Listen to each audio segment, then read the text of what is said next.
Welcome back to Just About Tabletop Standard, and today we're delving into one of my favourite projects, my word bearers. I've been collecting this army since 2016 with Betrayal at Calth, and over the years I've really settled into this scheme, but it feels right for me, and in this video I'm going to walk you through how I paint them. Whether you're looking to start your own 17th Legion, or just want some inspiration for that nice crimson armour, and some dark chaotic details, this is the method I use, and I've been refining it for a few years now, so let's get to the tabletop.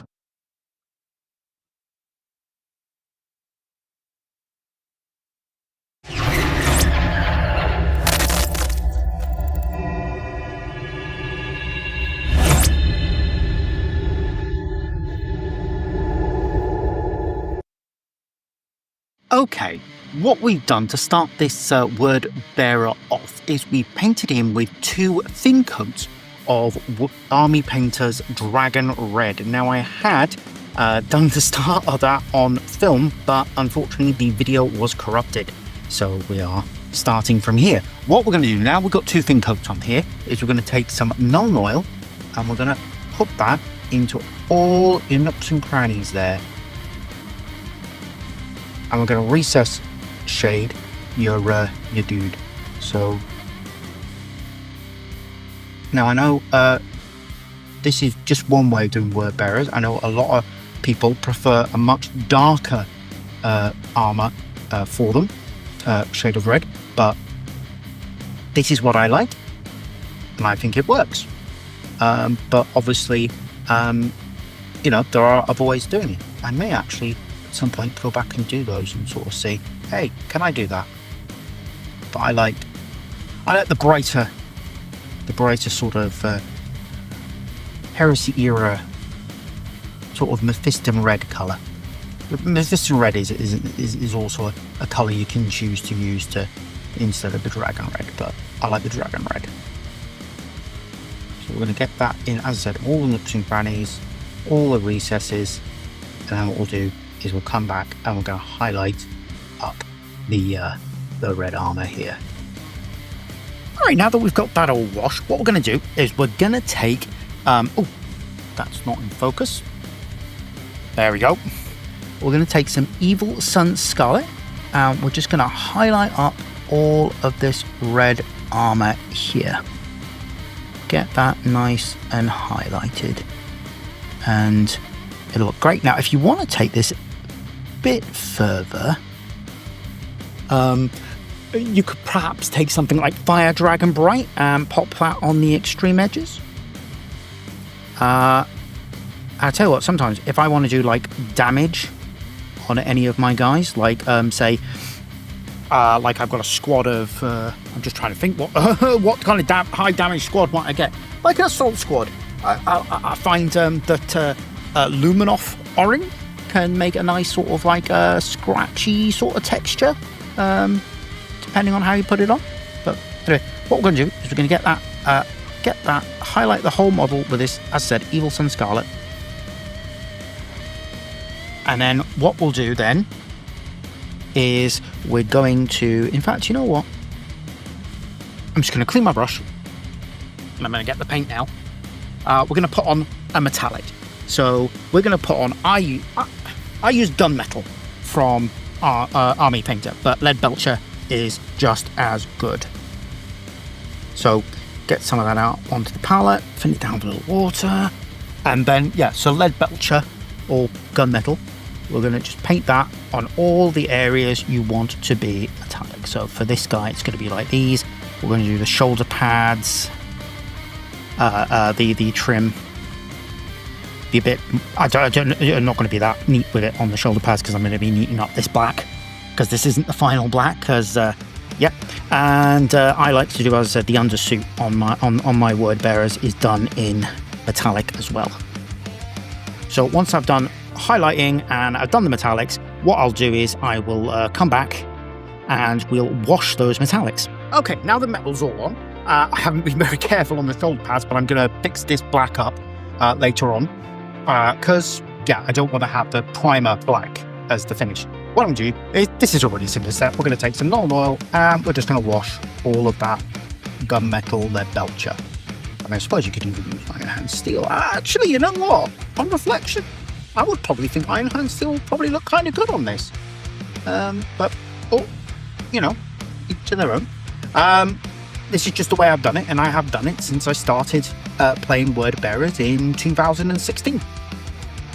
When Betrayal at Calth came out, I added, I think I got 3 sets of that box set, you know. I added 2 to my Ultramarines, and I used 1 as the basis to start Word Bearers. Because Word Bearers, Sons of Horus, and Ultramarines had been my list. Because I first bought Marines in 2012 when Book 1 came out. And at Games Day, it was a Games Day, I bought Book 1, I bought a bunch of stuff. And I was like, right, I'm going to start these. I'm going to do Sons of Horus. But I was waiting to grab enough for an army. And it took a while. And by the time I literally had enough to start an army, Book 5 was out. So that tells you how long. Because I had to save for a very long time to get resin. And then very soon after, I had assembled a 3,000 point army of resin. Betrayal at Calth came out, and it was like, oh, these plastic Marines look great. They look much better than the resin ones I had. But I had no complaints, because you know what? The resin ones are cool. They're still cool. I use them today, and they're great. Just, you know, they look very different. So I had just a bit of brush there. Right, what I'm going to do now, seeing as we've got this here, I need to change my water. I'm going to take some matte white, Army Painter matte white. Just give me a second to get some of this on the wet part, because I need a little bit.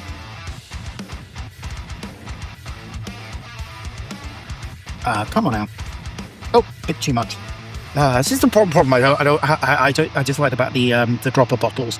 They're not exactly I don't find them, probably because I have very bad fine control in my hands, the easiest to get paint out of. Right, we're just going to pop a little bit of this matte white into the eye lenses, because that will form the basis for us getting the colour into them in the next set.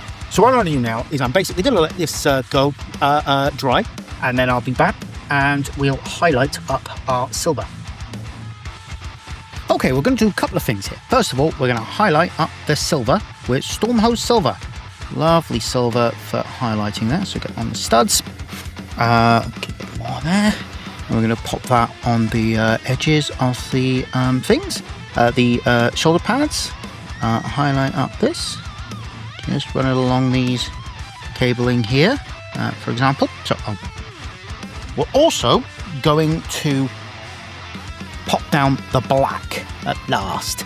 Black as your soul, as old fast paint this show sketch. Unfortunately, my wife is basically that when she paints. You do have to keep the black away from her. Not that she does the whole black as my soul. She just likes using black a bit too much.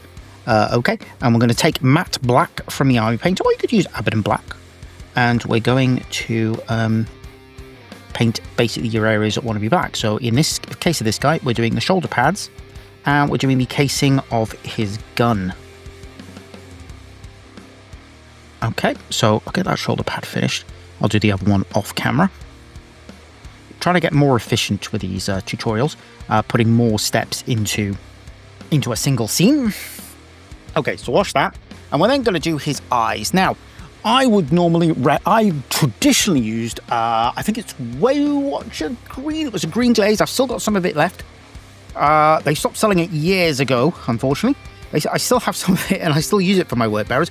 But if I was doing it now, if I was starting this army out, and to be honest, I'm probably going to have to do this at some point anyway, so I'd be using good old, I've used this before for many an islands, Karandras Green, or Warp Lightning. I just like the shade of the Karandras Green. I think it looks really nice. So pop that in the eye lenses there. Warp Lightning would do just as well. Or I suppose you could, if you wanted to get a bit different, you could use like, I don't know, you might use Tesseract Glow. That might be interesting. Or is it X-Ray Flame? Anyway, options there. But I'm using Karandras Green for this guy. And what I'll do now is I'm going to go away, finish all that highlighting and adding the black in, and then we'll come back and we're almost done with him. I've got a few little touches I want to do, basically just to give him some good old word bearer's flair. Right, guys, we're 99% of the way done with this word bearer. Beautiful army. I know this is a lighter scheme than I think a lot of people would do, but it's the scheme I like. And what we're going to do is we're going to take some Eshin Grey and we're going to just highlight the black section. So in this, you're going to use this black dot I did in the center here, and you're going to want to do your guns. Now on my army, I actually highlighted inside the shoulder pads, but I think if I did it did start them again, I wouldn't do that. I do not think it looks as good as it did when I started, and I actually used Dawnstone. Now the second thing I'm going to do here, and this is pretty much the last thing for this army before I do transfers and some basing, is I'm going to take some, Pallid Witch Flesh is what I would normally use, but I'm actually using Brain Matter Beige from the Army Painter, simply because I always found Pallid Witch Flesh kind of went gummy in the jar at the bin. But then I got another one with Combat Patrol. What we're going to do is we're going to take this and we're going to draw, so I'm going to pick a couple of points here and we're going to draw some scripture, essentially. So we're just going to do some little lines, break them up a little, do slightly longer ones, slightly thin this down, of course, and we're just going to pop on a couple of locations, because this is one of the things that the word bearers do. They cover their armor with astrological symbols. Now, I haven't done an astrological symbol on this because I haven't chosen to do that with my army, but I know some people do. And maybe one day I'll attempt that for a tutorial, but we're just going to pop a few ones on there. This is a guy who's obviously going to be particularly anointed, so I'm going to pop some on the side here. Just little sort of suggestions of prayers to the gods of chaos. Let's put these a little bit higher. Okay, and with that, this guy is done. What I'm going to do is I'm going to put him together, put his bolter on him, put his backpack on him, get him based, get a transfer, and I've got plenty of spare word bearers transfers, and we're going to get him photographed and ready to go. And I think, yeah, that's about tabletop standard. And that's how I paint my word bearers. This scheme's been with me ever since Betrayal at Calth back in 2016, and I'm really happy with how it's grown with the army. Hopefully this has given some ideas for your own word bearers, or just some inspiration for painting Crimson armor. If you enjoyed this video, make sure to check out the other painting guides on the channel, and don't forget to like, subscribe, and drop a comment with what you're working on. Thanks for watching Just About Tabletop Standard, and I'll see you in the next one when we tackle the Salamanders.